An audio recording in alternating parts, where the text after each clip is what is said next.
alaihi wasallam. Nah, seperti itu untuk tafsir pada hari ini. Semoga yang sedikit ini menjadi hal yang banyak nanti di hadapan Allah Subhanahu wa taala. Kita lanjut ke pembahasan hadis ya. Kemarin sempat tertunda hadis pertamanya, innamal a'malu binniyat. Ini sepertinya udah pada hafal nih, ada 13 orang kalau nggak salah yang ini yang sudah hafal hadis. 13 orang yang sudah hafal hadis. Hadis yang pertama, mari kita baca bersama-sama hadis yang pertama biar murojaah juga.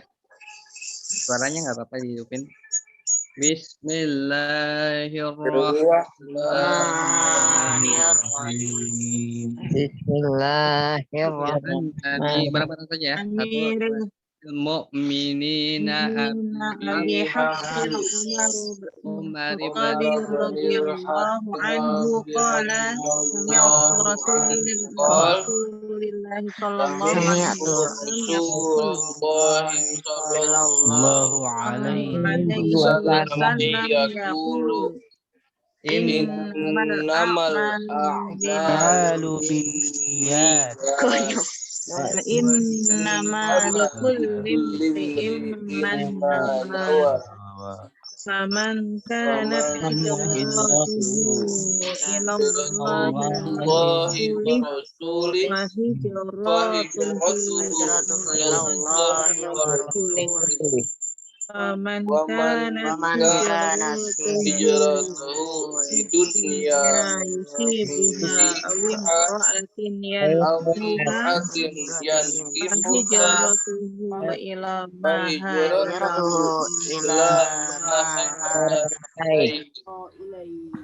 Masya Allah, Masya Allah. Masya Allah.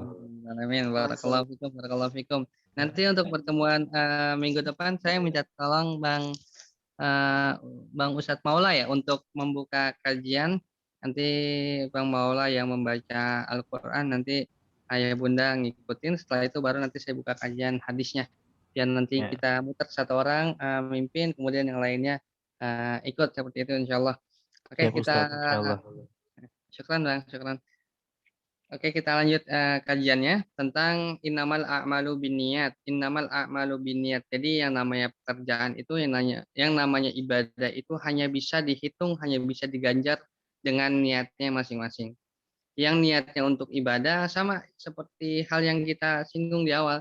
Jadi niat memakai masker itu untuk apa? Kalau seandainya niat memakai masker itu hanya kebiasaan, hanya menurut arahan-arahan, tidak diniatkan untuk ibadah, jadi memakai maskernya itu tidak mendapatkan apa-apa, tidak mendapatkan ganjaran pahala. Tapi ketika kita memakai masker itu niatnya untuk menjaga keluarga kita supaya supaya sehat, supaya ibadahnya enak, eh, supaya tidak membahayakan diri kita, membahayakan keluarga kita. Di situ niat kita menjadi sebuah ibadah. Bahkan setiap detiknya ketika kita memakai masker itu dihitung seperti ibadah di hadapan Allah Subhanahu wa taala. Faman kanat hijratuhu ilallahi wa rasulih, siapa saja orang yang berhijrah. Hijrah itu dari satu tempat ke tempat yang lainnya. Jadi yang namanya hijrah itu adalah meninggalkan sesuatu yang buruk. Itu yang disebut dengan hijrah. Meninggalkan sesuatu yang buruk itu yang disebut dengan hijrah. Misalnya hijrah dari puasa bolong-bolong menjadi puasa 30 hari full. Nah, itu disebut dengan hijrah, hijrah puasa misalnya. Atau hijrah dari bacaan Al-Qur'annya yang belum ditahsin menuju membaca Al-Qur'an yang sudah ditahsin. Nah, itu semua disebut dengan hijrah. Hijrah itu meninggalkan sesuatu yang buruk, meninggalkan sesuatu yang buruk. Siapa saja yang niatnya hijrah karena Allah, hijrah karena Rasulnya, maka akan mendapatkan Allah dan akan mendapatkan Rasulullah Shallallahu Alaihi Wasallam. Jadi yang paling utama itu adalah mendapatkan ridho Allah, mendapatkan ridho daripada Rasulullah Shallallahu Alaihi Wasallam. Kita sering sekali mendengar makalah, sering kali mendengar ibarat seperti ini daripada kiai, daripada asatidah, daripada ulama. Kata-katanya seperti ini.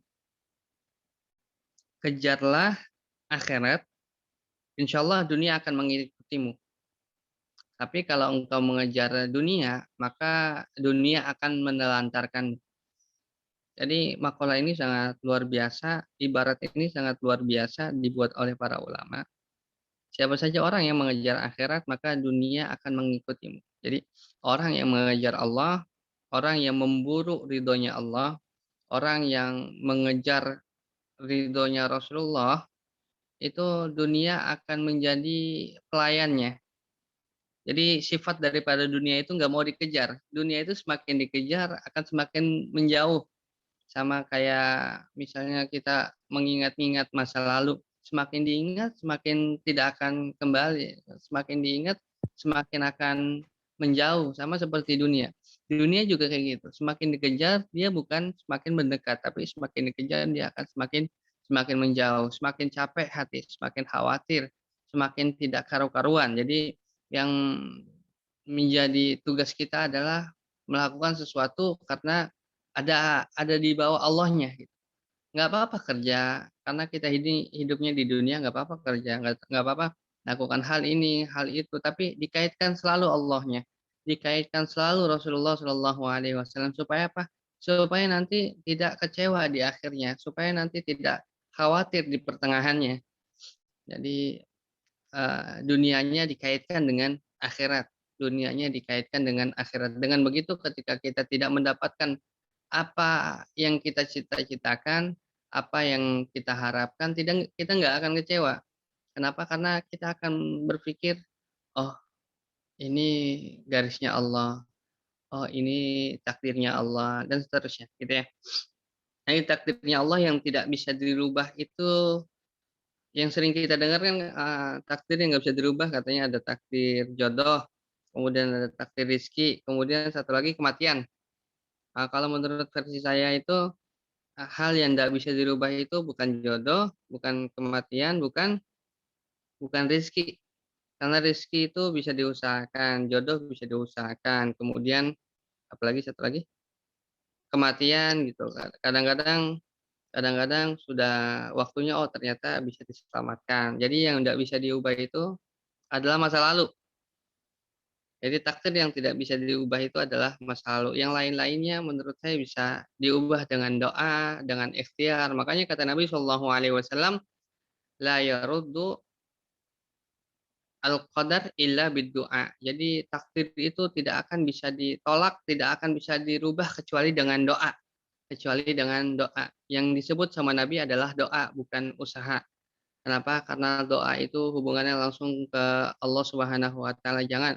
Jangan sekali-kali bilang ke orang lain itu, ke orang yang sakit, ke teman kita, ke saudara kita, jangan sekali-kali bilang, "Saya cuma bisa bantu doa. Saya cuma bisa bantu doa." Jadi doa itu bukan hal yang cuma-cuma, doa itu bukan hal yang sepele, doa itu bukan hal yang remeh-temeh, tapi doa itu hal yang sangat luar biasa. Yang disebut dengan, silahul mukmin, pedangnya orang mukmin itu bukan ikhtiar, bukan usaha, tapi yang disebut dengan silahul mukmin adalah doa. Jadi kalau mau, bantu saudara kita dengan doa, sebut saja, "Saya bisa bantu dengan doa saya."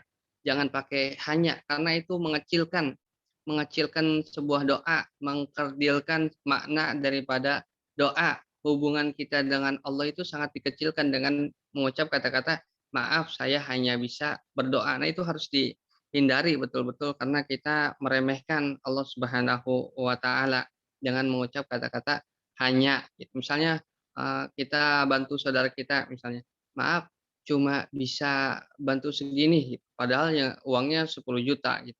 Itu kan seperti, oh saya ini bisanya bantunya lebih banyak lagi seperti itu. Jadi seakan-akan saya ini bisa lebih melakukan hal lebih baik daripada doa, seperti itu. Padahal doa itu ini katakan Nabi Shallallahu Alaihi Wasallam adalah pedangnya orang mukmin ketika berperang, ketika dalam khawatir, ketika dalam keadaan bimbang, ketika dalam keadaan bingung, ketika dalam keadaan sakit, ya berdoa. Karena itu satu-satunya hal yang sangat tajam untuk, menembus atau menusuk kekhawatiran atau menembus rasa sakit dan seterusnya, seperti itu. Wa man kanat hijratuhu lidunya aw yusibuha aw imra'atin yankihuha fa hijratuhu ila ma hajara ilaihi. Jadi barang siapa yang hijrahnya karena niatnya karena untuk dunia atau karena untuk perempuan yang ingin dinikahinya, maka dia akan mendapatkan dengan apa kadar niatnya.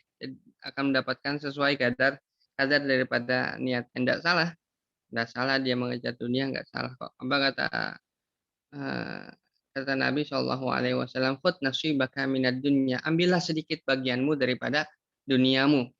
Jadi memang kita, ditakdirkan Allah Subhanahu wa taala ini di bumi ini bukan bukan betul-betul 1000%, 100% untuk sholat saja, untuk puasa saja. Tapi memang kita, dibilang sama Allah Subhanahu wa taala, "Khudz nasibaka." Ambillah sedikit bagianmu minad dunya, daripada urusan-urusan dunia, seperti itu. Jadi harus stabil, harus, sama dunia dengan akhiratnya. Bahkan porsi akhiratnya harus lebih diperbanyak dengan menggandeng dunia dengan akhirat. Mengikut sertakan Allah di setiap perkataan, setiap perbuatan kita. Nah, itu hadis yang pertama karena kemarin tertinggal beberapa poin. Nah, langsung saja kita masuk ke hadis yang kedua. Insya Allah mudah-mudahan waktunya cukup 15 menit saja. Al-hadisu asani an Umar bin Khattab radhiyallahu anhu qala بينما نحن جلوس عند رسول الله صلى الله عليه وسلم ذات يوم إذ طلع علينا رجل شديد بياد الثياب. Ini ketika Sayyidina Umar radhiyallahu anhu itu duduk bersama Nabi Muhammad sallallahu alaihi wasallam zata yaumin pada satu hari iz tala'a alaina, pada saat itu tiba-tiba ada seorang lelaki syadidul syadidus siyabi. Jadi seorang lelaki itu betul-betul putih, bajunya itu betul-betul putih. Syadidus sawadi sya'ri, rambutnya itu sangat hitam. Lelaki pakai jubah putihnya ini sangat bersinar, kemudian rambutnya itu terlihat sangat hitam. La yara alaihi asarus safar. Jadi para sahabat itu enggak mengenal lelaki ini, tapi tidak ditampakkan di bajunya seperti asar-asar atau sisa-sisa jejak-jejak perjalanan. Jadi kalau di zaman dahulu itu kan, kalau ada orang yang nggak dikenal berarti disebutnya, "Oh ini musafir." Ini musafir, ini bukan RT kita nih, gitu. Jadi ada orang, sholat di masjid kita, kita nggak tahu, oh ini berarti musafir, ini bukan RT kita, seperti itu. Tapi biasanya kalau zaman dahulu kan nggak ada motor, nggak ada kendaraan, pasti biasanya jalan kaki atau naik onta itu pasti badannya penuh dengan debu, penuh dengan ya penuh dengan debu. Tapi ada orang musafir datang ke masjidnya Nabi Shallallahu Alaihi Wasallam, tidak ada debu di badannya. Nah ini berarti musafir tapi bukan seperti orang musafir. Kenapa? Karena di badannya nggak ada debunya. Wala ya'rifuhu minna ahadun, dan kita nggak ada yang tahu siapa dia. Hatta jalasa ila Nabi sallallahu alaihi wasallam. Orang ini, lelaki ini tiba-tiba duduk di hadapan Nabi sallallahu alaihi wasallam, fasnada rukbatayhi ila rukbatayhi. Kemudian menyandarkan rukbah itu dengkul. Dengkulnya dia lelaki ini tiba-tiba datang ke masjid, menyandarkan dengkulnya dia dengan dengkulnya Nabi. Jadi Nabi duduk, dia nempelin gitu, nempelin dengkulnya seperti ini. Wa wada'a, kemudian meletakkan tangannya, tiba-tiba bertanya kepada Nabi Shallallahu alaihi wasallam, wa qala ya Muhammad, wahai Muhammad, akhbirni 'anil Islam. Beritahukan kami tentang Islam. Jadi ada laki-laki tiba-tiba datang ke Nabi Shallallahu alaihi wasallam, kemudian duduk di hadapan Nabi, menempelkan dengkulnya dengan dengkul Nabi, kemudian diletakkan tangannya di atas pahanya, langsung bilang, "Ya Muhammad, akhbirni 'anil Islam." Wahai Muhammad, beritahukan aku tentang Islam. Ini hal yang sangat aneh gitu. Kalau tiba-tiba ada orang datang ke kita, kemudian duduk di hadapan kita, kemudian langsung nanya gitu. Seperti yang ada dalam hadis ini pasti kita udah keheran-heranan, tapi Nabi Shallallahu alaihi wasallam itu tenang. Faqala Rasulullah Shallallahu alaihi wasallam, "Al-Islamu an tashhada an la ilaha illallah wa anna Muhammadar Rasulullah wa tuqim as-shalah wa tu'tiyaz zakah wa tasuma Ramadan wa tahujjal baiti in istata'ta ilaihi sabila." Bahkan Nabi Shallallahu alaihi wasallam itu bukan kaget, tapi malah menjawab perkataan lelaki tersebut. Apa kata Nabi Shallallahu alaihi wasallam? Islam itu adalah engkau mengucapkan syahadat, kemudian engkau melaksanakan sholat, engkau memberikan zakat, engkau berpuasa di bulan Ramadan, dan engkau pergi haji jika engkau mampu. Jadi ada berapa? Nah, ini yang dimaksud dengan rukun Islam. Jadi lelaki ini datang kepada Nabi Shallallahu alaihi wasallam menyebutkan rukun Islam. Baik.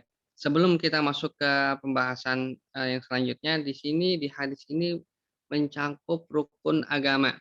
Jadi kita punya rukun Islam, kita punya rukun iman, dan kita punya satu rukun lagi yang disebut dengan ihsan.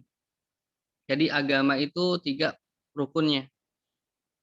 Iman, Islam, dan ihsan.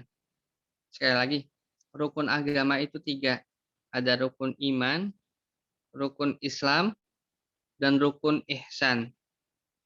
Rukun itu adalah esensi sesuatu. Kalau esensi tersebut tidak ada di dalam diri sesuatu tersebut, maka tidak sah. Seperti Al-Fatihah di dalam sholatnya. Man lam yaqra'il Fatihah, siapa saja orang yang tidak membaca Al-Fatihah fi sholatihi di dalam sholatnya, maka tidak bisa disebut sholat. Kenapa? Karena Al-Fatihah itu rukun, bagian, tiang daripada sholat. Ketika Al-Fatihah tidak dibaca, maka tidak bisa disebut sholat. Begitu juga ketika 3 rukun ini tidak dilaksanakan, maka tidak bisa disebut telah beragama. Kenapa? Karena rukunnya tidak dia laksanakan. Yang pertama bicara tentang rukun Islam kita sudah banyak tahu, kemudian nanti kita akan bicara tentang rukun iman. Qala shadaqta, nih orang ini nanya tapi orang ini yang membenarkan. Jadi ibaratnya lelaki ini sebagai penguji. Nanya ke Rasulullah, kemudian di Rasulullah itu ditanya pertanyaan, kemudian Rasul menjawab, lelaki ini langsung bilang shadaqta, kamu benar gitu. Jadi seakan-akan seperti penguji. Fa'ajabna lahu yas'alu wa yusaddiquhu. Nah, ini para sahabat ini kebingungan. Kebingungan, sangat-sangat bingung. Kenapa bingung? Kenapa? Karena kata sahabat, fata'ajabna, kita ini benar-benar kaget. Yas'aluhu wa yusaddiquhu. Ini orang bertanya kepada Nabi, tapi malah dia yang membenarkan, kata para sahabat. Kemudian lelaki ini langsung bilang lagi, langsung bertanya lagi kepada Nabi Shallallahu alaihi wasallam. Qala Fa'akhbirni 'anil iman. Wahai Muhammad, beritahu aku tentang iman. Apa itu iman? Apa kata Rasulullah Shallallahu alaihi wasallam? Qala an tu'mina billah, kamu percaya kepada Allah, wa malaikatihi, dan kamu percaya kepada para malaikat, wa kutubihi, kamu percaya tentang kitabnya Allah, maksudnya adalah Al-Qur'an, kemudian Injil dan seterusnya, wa rusulihi, dan rasul-rasulnya Allah, wal yaumil akhir, dan kamu percaya tentang hari akhir, wa tu'min bil qadari khairihi wa syarrihi, dan kamu percaya, kamu mengimani takdirnya Allah, baik takdir yang buruk maupun takdir yang baik. Ayah bunda yang dirahmati Allah Subhanahu wa taala, dari hadis ini Islam sering sekali para asatidz itu membahas tentang pembahasan tentang rukun Islam. Begitu juga pembahasan tentang rukun iman. Ada satu hal yang ingin saya gariskan. Yang pertama adalah menerima takdirnya Allah Subhanahu wa taala adalah rukun iman. Jadi takdir itu ada 2. takdir baik dan takdir yang buruk. Jangan hanya menerima takdir yang baik, takdir buruknya nggak diterima. Justru Rasulullah bilang, "Antuk minabil qadari," kamu percaya tentang takdirnya Allah, khairihi wa syarrihi, takdir yang baik maupun takdir yang buruk. Jadi takdir-takdir yang buruk yang sedang kita jalani, hal-hal yang tidak bisa kita terima dalam kehidupan kita itu harus diterima. Kenapa? Karena itu bagian daripada iman. Tidak mengimani, tidak percaya, tidak menerima takdir yang buruk berarti keimanan kita belum sempurna di hadapan Allah Subhanahu wa taala. Jadi harus fair. Takdir yang baik kita terima dengan sangat luar biasa gitu. Rangkul takdir yang baik, tapi ketika takdir buruk datang kita malah sibuk memaki. Gitu. Jadi takdir yang baik maupun takdir yang buruk harus diterima oleh seorang muslim karena ini merupakan bentuk keimanan kita kepada Allah Subhanahu wa taala. Itu.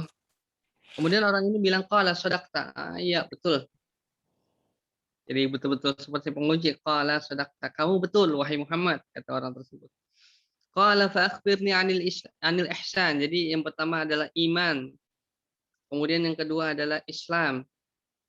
Ada rukun Islam, ada rukun iman. Kemudian 3 lagi rukun agama itu apa? Ihsan. Ihsan itu apa? Ihsan itu qala an ta'budallaha ka'annaka tarahu fa illam takun tarahu fa innahu yarak. Ihsan itu adalah kamu menyembah Allah seakan-akan Allah itu sedang melihatmu. Kalau kamu tidak bisa seperti itu, maka usahakan kamu sedang melihat Allah Subhanahu wa taala. Itu namanya ihsan. Ihsan itu dalam bahasa kita mengenal dengan sebutan tazkiyatun nafs.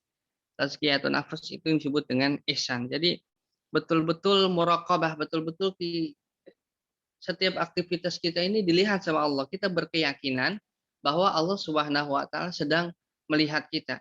Jadi CCTV itu yang lebih canggih daripada CCTV toko, CCTV rumah itu adalah malaikat rakit atid yang ada di sebelah kanan kiri kita. Jadi kalau seandainya kita percaya dengan hal itu, maka hal-hal buruk itu tidak bakal kita lakuin. Menyakiti sesama, menyakiti perasaan orang lain, itu nggak bakal kita lakukan. Kenapa? Karena kita meyakini Allah Subhanahu wa taala selalu melihat kita. Hati-hati, hati-hati yang paling parah itu adalah menyakiti tetangga. Nah, tetangga itu yang paling dekat itu bukan tetangga rumah. Tetangga yang paling dekat adalah tetangga samping kita tidur. Suami kita, istri kita itu yang disebut dengan tetangga yang paling dekat. Bukan tetangga rumah yang jauh-jauh, enggak. Tetangga itu adalah orang yang hidupnya bertetangga dengan kita. Yang paling dekat tetangga dengan kita siapa? Anak kita, istri kita, suami kita. Maka hati-hati sekali bermuamalah, berhubungan yang sifatnya bisa menyakiti tetangga kita. Seperti itu. Karena itu nanti nggak beriman konsekuensinya di hadapan Allah Subhanahu wa taala. Imannya tidak sempurna maksudnya bukan tidak beriman, bukan langsung kafir. Nggak sholat dong kalau langsung kafir. Jadi maksudnya tidak sempurna. Itu yang disebut dengan ihsan. Kemudian orang ini bilang, qala fa akhbirni anis saah. Ya udah, sekarang kamu kasih tahu aku tentang hari kiamat. Saah itu hari kiamat maksudnya. Qala mal mas'ulu anha bi'a'lami minas sa'il. Yang bertanya itu kata Nabi, yang bertanya itu sebenarnya lebih tahu daripada yang ditanyakan. Tuh, kata Nabi Shallallahu alaihi wasallam. Jadi ayah bunda, sahabat-sahabat semua yang dirahmati Allah Subhanahu wa taala, hal yang bisa kita dapat, hal yang bisa kita ambil dari hadis ini dari sisi adab, dari segi adab adalah kalau seandainya kita mau ke tempat perkumpulan seperti masjid atau Idul Adha, Idul Fitri, kemudian sholat Jumat, itu ada hal yang disunahkan oleh Nabi, yaitu apa? Mandi. Itu disunahkan sama Nabi Shallallahu alaihi wasallam ketika sholat Jumat ada sholat sunnah, ada mandi sunnahnya. Kemudian sholat Id juga ada mandi sunnahnya. Kemudian sholat Idul Adha juga ada mandi sunnahnya. Kenapa disyariatkan mandi sebelum sholat Jumat? Kenapa? Karena Islam itu betul-betul memperhatikan kebersihan. Jadi ketika kita mau berkumpul itu usahakan badan kita itu bersih. Usahakan badan kita bersih. Jadi betul-betul sangat luar biasa. Jadi setiap perkumpulan harus dipukul rata. Setiap perkumpulan yang biasanya kita hadiri itu diusahakan mandi. Diusahakan mandi, seperti diusahakan mandi karena itu merupakan sunnah. Jadi sunnahnya bukan hanya sunnah sholat Jumat, sunnah sholat Id, sunnah sholat dan seterusnya.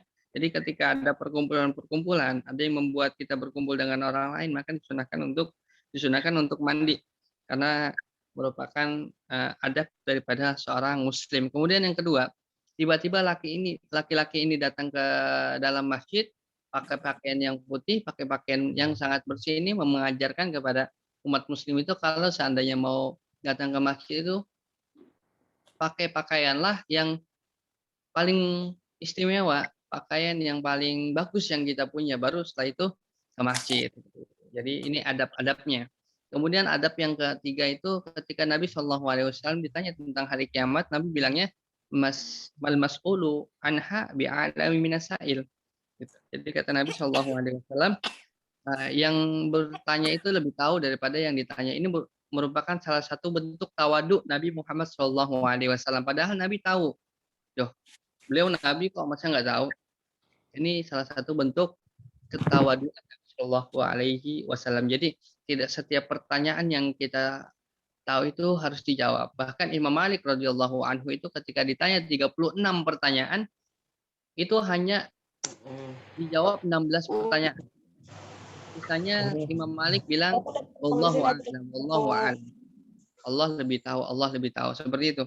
Jadi salah satu bentuk kehati-hatian para ulama, salah satu bentuk ketawaduan dan Nabi Shallallahu Alaihi Wasallam itu kepada orang yang mengajarkannya adalah mengatakan Allahu a'lam. Sama ketika sahabat ditanya sama Nabi Muhammad Shallallahu Alaihi Wasallam, pasti sahabat bilangnya Allahu wa Rasuluhu a'lam. Padahal sahabat itu tahu jawaban tersebut, tapi sahabat itu nggak mau atau tawadu kepada Nabi Muhammad Shallallahu Alaihi Wasallam. Itu adab-adab yang diajarkan oleh Nabi, adab-adab yang diajarkan oleh Allah Subhanahu Wa Taala melalui perantara ternyata lelaki ini adalah Nabiullah Jibril alaihi salam yang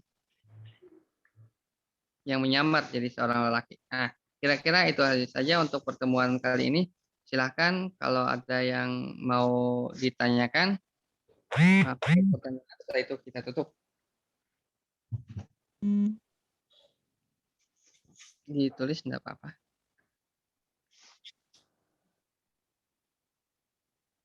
Afwan Ustadz, volume suaranya mengecil. Oh iya, tadi suara sayanya yang kecil. Maaf. Silakan Ayah Bunda kalau ada yang mau ditanyakan. Ini hari ini tidak ada moderatornya. Oh ada Abah Maher.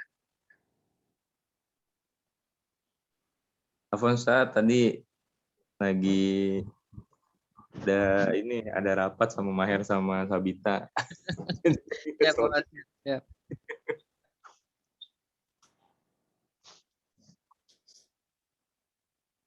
Ada yang ditanyakan? Kalau tidak ada kita tutup saja. Mudah-mudahan Allah Subhanahu Wa Taala merahmati kita. Halo, Assalamualaikum, Ustaz. Iya, hadir Bang.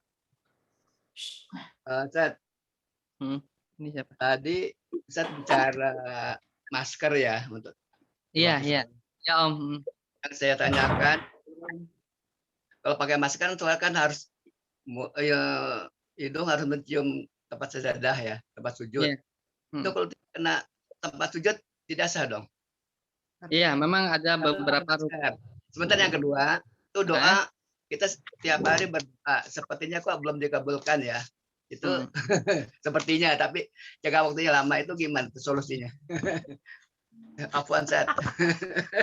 Itunya kalau jadi Mas Ayah Bunda, sahabat semua yang dirahmati Allah Subhanahu Wa Taala, ini pertanyaan sangat bagus dari Om Daus.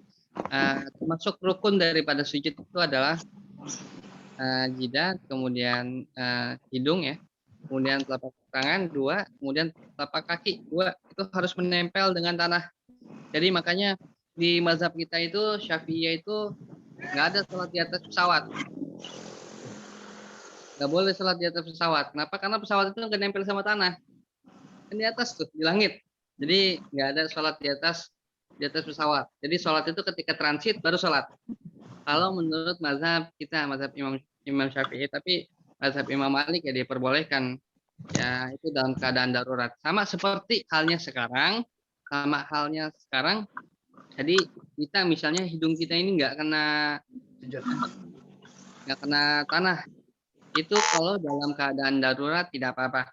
Sholat dalam keadaan duduk pun dalam keadaan darurat tidak apa-apa. Jadi ada hal-hal yang membuat tidak sempurna gitu, membuat tidak sempurna tapi lebih sempurna di hadapan Allah Subhanahu wa taala gitu. Jadi yang tidak sempurna rukunnya, tapi lebih sempurna di hadapan Allah Subhanahu wa taala karena niat yang sangat tulus dari hati kita untuk menjaga orang-orang yang kita sayangi dari penyakit-penyakit wabah yang mudah-mudahan Allah cepat angkat wabah ini, amin amin Allahumma amin. Amin. Jadi, nggak apa-apa ya kalau dalam keadaan darurat nggak apa-apa. Kalau dalam keadaan darurat tidak apa-apa karena dalam kaidahnya itu al-mahdhuratu ad-daruratu tubihul mahdhurat. Sekali lagi, ad-daruratu tubihul mahdhurat. Jadi hal-hal yang darurat itu membolehkan yang sifatnya diharamkan. Iya. Hal-hal yang darurat itu membolehkan sifatnya yang diharamkan. Jadi yang haram itu ketika dalam keadaan darurat itu nggak jadi haram, malah jadi wajib. Ada satu orang berpetualang misalnya ya, satu orang berpetualang ke hutan nggak menemukan apa-apa kecuali babi. Babi ini menjadi wajib dia makan. Kalau seandainya dia nggak makan babi ini, maka dia akan meninggal, maka wajib ya, bukan jadi haram, tapi wajib. Tapi makannya itu nggak langsung banyak-banyak gitu. Mentang-mentang boleh, mentang-mentang halal, dimakan banyak gitu. Enggak, dimakan itu sedikit sekadarnya saja. Yang penting dia nggak meninggal pada saat itu udah dibuang, nggak boleh makannya banyak. Makanya ada kaidah lagi, kaidahnya itu adalah ad-dararu tuqaddaru bil qadri. Jadi yang disebut dengan doror itu ketika kita boleh memakan hal-hal yang diharamkan, maka makannya itu sesuai kadarnya, sesuai daripada kadarnya. Misalnya vaksin katanya ada hal yang haram atau yang Allahu alam lah. Ya nggak apa-apa misalnya dalam keadaan darurat. Tapi bolehnya 2 kali, nggak boleh vaksin misalnya 3 atau 4 kali supaya lebih sehat seperti itu. Nah, ini yang kacau ini. Jadi hal-hal yang sifatnya haram itu ketika dalam keadaan darurat itu diperbolehkan ketika nggak ada pilihan-pilihan yang lain. Kemudian yang kedua, doa yang tidak dikabulkan. Jadi ada maqalah, ada ibarat daripada Sayyidina Ali radhiyallahu anhu. Sayyidina Ali pernah berkata seperti ini. Aku ketika berdoa kepada Allah Subhanahu wa taala, kemudian doaku dikabulkan oleh Allah Subhanahu wa taala, aku bersyukur 1 kali kepada Allah Subhanahu wa taala. Namun ketika aku berdoa, tapi doa ini tidak dikabulkan oleh Allah Subhanahu wa taala, maka aku bersyukur kepada Allah Subhanahu wa taala ribuan kali. Saya ulangi sekali lagi. Ketika aku meminta kepada Allah Subhanahu wa taala dengan satu permintaan, kemudian permintaan itu dikabulkan oleh Allah Subhanahu wa taala, maka aku bersyukur kepada Allah hanya 1 kali. Tapi ketika aku meminta kepada Allah Subhanahu wa taala tapi Allah tidak mengabulkan doaku, maka aku bersyukur kepada Allah Subhanahu wa taala ribuan kali. Apa sebab itu? Kenapa ketika dikabulkan 1 kali, ketika tidak dikabulkan malah ribuan kali bersyukurnya kepada Allah Subhanahu wa taala? Ketika ditanyakan kepada Sayyidina Ali, Imam Ali itu menjawab begini, ketika aku berdoa, kemudian doaku dikabulkan, ini berarti Allah Subhanahu wa taala mengabulkan permintaanku. Tapi ketika aku berdoa, tapi doaku tidak dikabulkan oleh Allah Subhanahu wa taala, berarti Allah sedang memilihkan satu hal dan ini pilihan Allah bukan pilihanku. Jadi kalau pilihan Allah itu aku lebih bersyukur ribuan kali, ratusan kali, jutaan kali. Kenapa? Karena pilihan Allah itu pasti sangat baik buat diriku. Jadi Sayyidina Ali itu terkenal dengan fatonahnya, kecerdasannya dalam memilih gitu, memilih sesuatu. Maka para ulama bilang gimana? Kata Nabi SAW, ana madinatul ilmi wa aliyu babuha. Saya ini kotanya ilmu dan Ali itu sebagai pintu gerbang daripada kota tersebut. Jadi sangat luar biasa. Itu yang pertama. Kemudian yang kedua itu doa seorang muslim, doa seorang mukmin itu pasti dikabulkan oleh Allah Subhanahu wa taala. Bedanya itu dikabulkan itu kadang-kadang sesuai dengan apa ya menyebutnya? Sesuai dengan kebutuhan. Sesuai dengan kebutuhan. Kadang Allah itu lebih tahu kebutuhan kita apa, kemudian dikabulkan sesuai kebutuhannya. Nah, ada beberapa hal yang bisa meloloskan doa kita langsung menembus Allah Subhanahu wa taala. Yang pertama, sebelum doa itu harus memuji Allah, setelah itu berdoa, kemudian diakhiri dengan salawat. Ini 3 hal ini yang harus dilakukan. Jadi kalau seandainya kita ditutup dengan salawat itu, doa itu mengambang di langit-langitnya Allah Subhanahu wa taala, tidak akan dihantarkan malaikat kepada Allah Subhanahu wa taala. Jadi yang pertama itu harus memuji Allah. Allahumma antas salam wa minkas salam wa ilaika ya'udus salam, atau subhanakallahumma la nuhsi sana'an 'alaika anta kama asnaita 'ala nafsika falakal hamdu hatta tarda, dan seterusnya. Setelah memuji Allah Subhanahu wa taala. Jadi kan kita juga suka dipuji nih, dipuji Bapak kan orangnya baik banget ya, Pak. Dermawan, suka membantu. Terus kalau ada orang minta tolong pasti dikasih sama Bapak. Itu saya dengar dari masyarakat, Pak. Saya juga lagi butuh sesuatu nih, Pak. Itu kan dipuji dulu baru meminta sesuatu gitu. Dipuji baru meminta sesuatu. Setelah itu kita bilang apa? Pak, anaknya itu ya. Oh, Masya Allah, ganteng ya Pak anaknya ya Pak gitu. Jadi orang yang dekat dengan Bapak tersebut yaitu anaknya itu dipuji gitu. Dipuji itu nggak mungkin nggak dikasih. Kalau lagi punya duit pasti dikasih. Wah, ini yang datang ke saya sangat luar biasa nih. Gitu kan juga caranya kita muji Allah gitu, mendekati Allah. Setelah itu tentu minta. Kemudian salawat. Salawat itu apa? Memuji kekasihnya Allah, memuji Rasulullah SAW yang paling dekat dengan Allah Subhanahu wa taala. Insya Allah kalau seandainya kita tahu trik strategi doa, itu cepat dikabulkan oleh Allah Subhanahu wa taala. Tapi tetap kita meyakini bahwa kebaikan itu min indillah, al khairu min indillah. Kebaikan itu ada di sisi Allah Subhanahu wa taala. Kita nggak tahu berapa banyak kejadian-kejadian yang kita tahu hikmahnya setelah kita melakukan hal tersebut. Setelah kita melewati kejadian tersebut, doa-doa yang nggak kita kabulkan itu pasti ada sesuatu hikmahnya yang akan terbuka setelah kita menjalani kejadian tersebut. Itu mungkin Om Daus sangat luar biasa pertanyaannya. Mudah-mudahan bermanfaat buat kita, menjadi jariah, pertanyaannya menjadi amal jariah untuk kita semuanya. Amin. Amin. Amin. Kira-kira itu saja karena udah 6:30 kita on time. Nah, kalau ada pertanyaan insya Allah dilanjutkan ke minggu selanjutnya, mudah-mudahan bermanfaat. Saya mohon maaf pasti banyak sekali salahnya, pasti banyak sekali kurangnya, pasti banyak sekali khilafnya, karena perkataan yang benar itu hanya perkataan Allah dan perkataan Rasulnya Shallallahu Alaihi Wasallam. Syukran, mohon maaf sekali lagi. Assalamualaikum warahmatullahi wabarakatuh. Waalaikumsalam. Waalaikumsalam warahmatullahi wabarakatuh. Waalaikumsalam. Nikmat ini.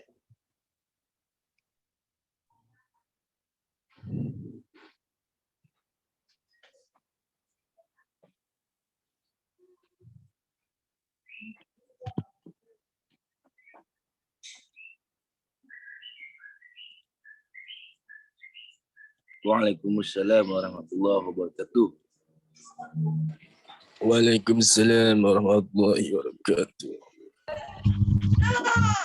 Waalaikumsalam. Apa Mas? Kalau bisa hasil rekamannya itu kan misalkan di Google Drive. Jadi linknya ditaruh di grup, jadi bisa ditonton lagi gitu sama siapa yang mau nonton lagi. Jadi bisa diulang lagi gitu. Rencana mau share ini, mau di-upload di YouTube. Ya boleh tuh kayak gitu jadi bisa ditonton lagi gitu. Cuman ini butuh persetujuan Ustadz Kamil dulu nih. Maula, kalau nggak ada yang nutup, Maula tutup aja Maula biar ini. Ya, baik. Baik, Bapak Ibu, Ayah Bunda, Om Tante, Bapak Ibu, Incang Cingnya Babe, mari sama-sama kita tutup ya kajian One Week One Hadis pada hari ini dengan membaca hamdalah kemudian doa kafaratul majlis. Alhamdulillahirabbil alamin. Subhanakallahumma wa bihamdika asyhadu an la ilaha illa anta astaghfiruka wa atubu ilaik. Wassalamualaikum warahmatullahi wabarakatuh. Waalaikumsalam warahmatullahi wabarakatuh. Wabarakatuh.